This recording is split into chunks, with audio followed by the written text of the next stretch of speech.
Structural equation modeling, or SEM, is a powerful tool for analyzing complex relationships between variables.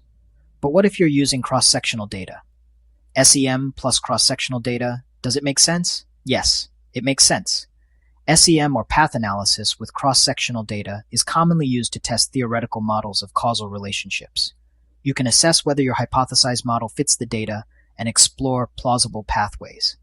Test theoretical models. Explore indirect effects. Assess fit between model and data. But, and this is key, you cannot confirm causality with cross-sectional data alone. No temporal precedence equals no proven causality. Without observing changes over time, you can't rule out reverse causation or omitted variables influencing your results. So what you're doing is testing and exploring theoretical causal relationships, not proving them. While this study employs structural equation modeling to examine hypothesized causal relationships, the use of cross-sectional data limits the ability to draw definitive causal conclusions.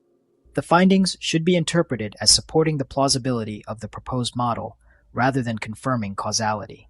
In other words, use SEM with cross-sectional data to evaluate theory, but interpret causality with caution.